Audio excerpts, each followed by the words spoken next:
Te-ai gândit că să oprești un întreg helicarrier cu Nick Fury și toți Avengerii înăuntru, să fii by far cea mai bună parte din Age of Ultron, să ai cele mai bune one-linere? Okay, look, the city is flying. We're fighting an army of robots. And I have a bow and arrow. None of this makes sense. What are you doing here? Disappointing my kids. I'm supposed to go water skiing. I retire for what, like 5 minutes and it all goes to shit. Să fii top 3 cele mai coole personaje din Endgame și să fii Jeremy Renner? Repet, two-time Academy Award nominee Jeremy Renner? Ar fi suficient cât să faci oamenii entuziasmați pentru un show Hawkeye, inspirat din una din cele mai bune comice Marvel. Dar cumva tot am fost singurul care aștepta serialul ăsta. De când a fost anunțat, am fost atât de entuziasmat, iar trailerele și posterele m-au umplut de fericire când am văzut stilul pe care vor să-l abordeze și toate asemănările cu comicele.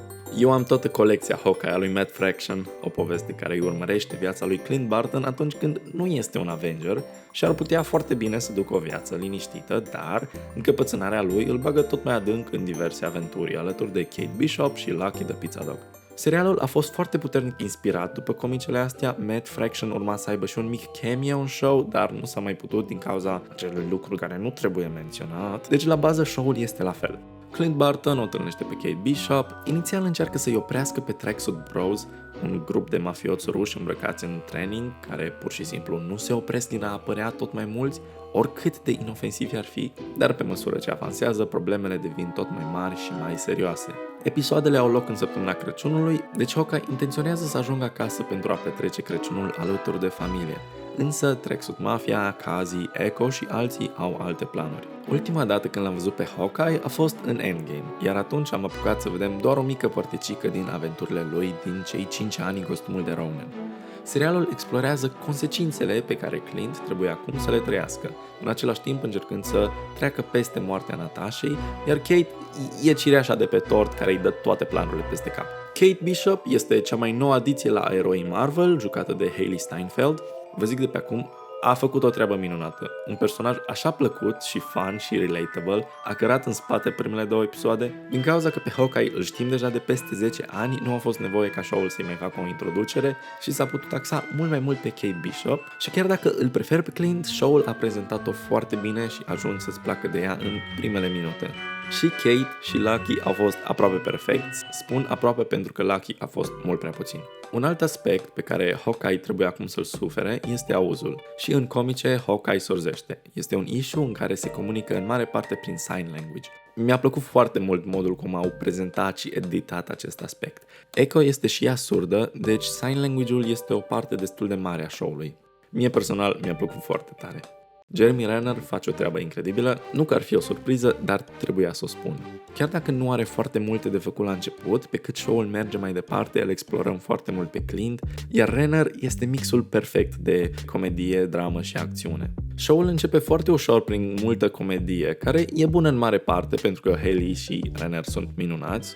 Tematica de Crăciun este foarte puternică, are asemănări cu Home Alone și Die Hard, are săgețile cu tricuri și un car chase scene foarte șmecher, deci pentru un Christmas show e foarte bun, nu e sfârșitul lumii, nu zboară nimeni, sunt doar 2 oameni talentați la tras cu arcul și uneori săbii care se bat cu infractori din New York. Din episodul 4, lucrurile încep să devină tot mai serioase, dar umorul și acțiunea sunt încă prezente. Înțeleg de ce unora poate nu le-ar plăcea de Tracksuit Mafia, pentru că nu sunt deloc o amenințare, dar eu i-am iubit, pentru că rolul lor nu e să fie periculoși, este să fie amuzanți și enervanți pentru eroi când apar de niciunde și le încetinesc planurile de a opri pericolele adevărate. Eu m-am distrat foarte tare cu ei.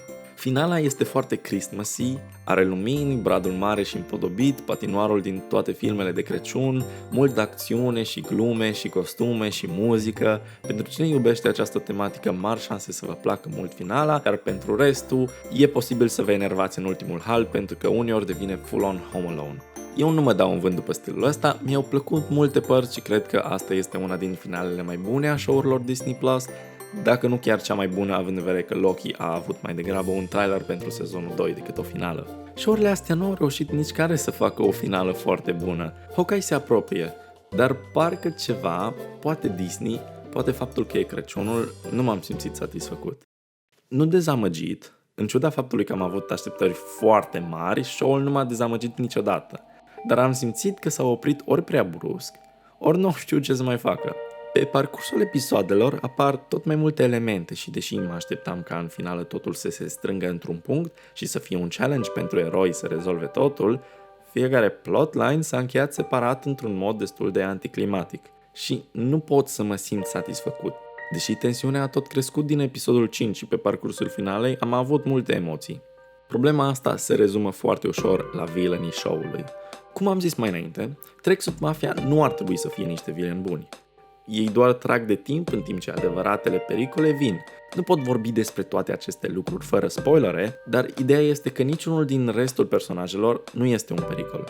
Înțeleg că Hawkeye este un Avenger și e greu să-l bați, dar villainii nu câștigă nicio luptă și o iau în freză din nou și din nou. Și asta duce serialul pentru mine de la un show foarte bun la mediocru spre bun. Și e frustrant căci au avut toate elementele astea necesare să fie foarte fain, dar nu au făcut mai nimic. Și cum am zis, nu am fost dezamăgit, dar m-am simțit gol. Ca și cum putea foarte bine să nu se întâmple nimic. A fost un fun time, clar, Kate și Clint sunt un duo foarte entertaining, multe momente minunate între cei doi, muzica și decorurile au fost foarte frumoase și m-au băgat în spiritul de Crăciun, dar nimic mai mult. Pentru cine nu vrea mai mult, s-ar putea să fie show-ul perfect. Pentru fanii hardcore de eroi care vreți să vedeți cum niște Power Rangers salvează multiversul de extraterestri portocalii, poate Hawkeye nu e cea mai bună alegere. Nota va fi 7, încă prefer WandaVision, dar față de celelalte seriale, Hawkeye este cel mai bun, este cel mai consistent dintre toate și decât WandaVision. Dar aș fi vrut să fie extraordinar și toată lumea să înceapă să-l iubească pe Clint. Dar hei, nu orice serial poate fi Daredevil. Pentru cei care nu ați văzut serialul, acum voi începe să intru în spoilere, deci în caz că până aici vă uitați, vă urez sărbători fericite, distracție, poftă bună, tot ce vreți. Pentru mine ar însemna enorm un like și un subscribe, dacă vă lasă inima. Acum încep spoilerele. Am fost mulțumit cu toate episoadele. Nu prea aveam nimic de comentat până la finală. Nu mă aștept să urmeze aceeași poveste ca în comice, nici nu aș fi vrut. Am apreciat că au reușit să integreze aspecte ca Pizza Dog sau Tracksuit Mafia sau Grills sau dialogul despre Boomerang Arrows sau scena de acțiune cu mașina, momente faine. Dar ce nu mă încântă este să ia elemente din comice, dar să le facă atât de rău că puteau spune că e deja alt personaj. Kazi, a.k.a. Clown, este antagonistul principal al comicelor lui Fraction. Și deși apare foarte puțin, face niște lucruri atât de messed up, nu o să zic ce în caz că cineva e curios să le citească, dar atunci când apărea Kazi, îmi era frică de ce urmează să mai facă. Îi aduce atâtea probleme lui Clint, încât finala este și mult mai tensionată, dar și mai satisfăcătoare. Aici, Kazi nu numai că nu este unul din antagoniștii principali, dar nu câștigă nici măcar o singură luptă. Și o ia în freză din nou și din nou.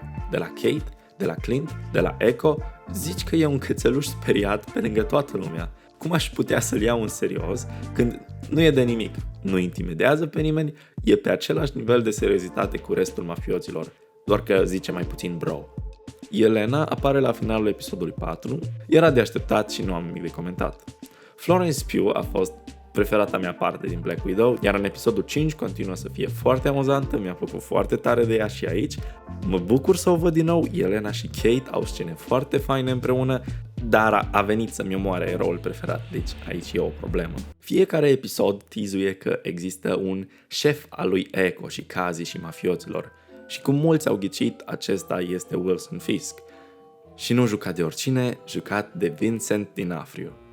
Evident, m-am bucurat foarte tare să-l văd că se întoarce în MCU, l-am iubit în fiecare moment din Daredevil, a furat toate scenele în serialul ăla, ceea ce nu e ușor pentru că Daredevil era plin de talente. În episodul 6 îl vedem în sfârșit și momentul când apare este minunat.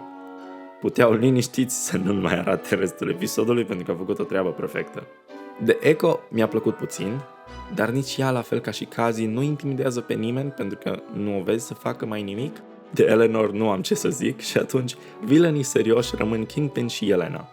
Episodul 5 reușește să tensioneze lucrurile cu ăștia doi, dar problema e că sunt deja 3 plotline-uri care trebuie închise. Iar în loc ca în finală totul să ajungă într-un punct, iar Hawkeye și Kate să trebuiască să rezolve problemele împreună, episodul se împarte în Clint, Kate și Maya, fiecare cu o confruntare. Maya cu Kazi a fost cea mai scurtă confruntare și nu am fost investit nici măcar pentru o secundă. Apoi îl ai pe Clint contra Elena și pe Kate contra Fisk. Motivul pentru care spun că nu am fost satisfăcut este deoarece confruntările finale nu au fost o concluzie a ce au învățat Kate și Clint din acest parteneriat. Clint și Elena nici măcar nu poți să zici că s-au luptat, au avut o conversație în timp ce se țineau de mâini. Aceeași confruntare putea să aibă loc și în primul episod exact la fel. Deci nu am simțit că este o concluzie pentru Hawkeye. Da, a fost important, emoționant. Hawkeye și Elena amândoi trebuie să accepte că Natasha nu se mai întoarce. Dar unde este Clint care să se împace cu toate lucrurile pe care el le-a făcut? Unde e el încercând să-și corecteze greșelile? În restul episoadelor a fost perfect, dar aici, personal, aș fi vrut să-l văd făcând mai multe. Iar Kate trebuie să se bată de una singură cu Kingpin, care arată foarte bine cu pălărie. Din păcate, Fisk, cel mai bun villain Marvel, nu a fost un villain bun. A fost cartoonish și a luat-o și el în freză din nou și din nou. Kate nu câștigă din cauza că a învățat o lecție importantă din timpul petrecut cu Barton, câștigă pentru că a învățat un truc de la el. Și nu e cel mai rău lucru posibil. A fost ok, dar nu știu dacă asta e finala potrivită pentru ea. Da, l-a oprit pe cel mai mare mafiot din New York și totuși nu se simte de parcă a făcut ceva special, pentru că nici Kingpin nu a reușit să pară o amenințare. Și pentru cine e furios că moare Kingpin, liniștiți-vă, nu e mort. Și atunci, din 6 antagoniști, nici măcar unul nu a reușit să fie un challenge, chiar și cu eroi despărțiți. Și din păcate, fără un antagonist bun, e greu ca o finală să te satisfacă. Sau asta am crezut, până Marvel s-a decis să ofere întregul Rogers the Musical. L-am iubit. 10. Puteți să și uitați problemele pe care le-am avut. După ce am văzut musicalul, nu mai am de comentat. Dacă aveți alte opinii, vă rog, scrieți în comentarii. Dacă v-a plăcut, un like și un subscribe sunt binevenite. Vă spun din nou, sărbători fericite, pa!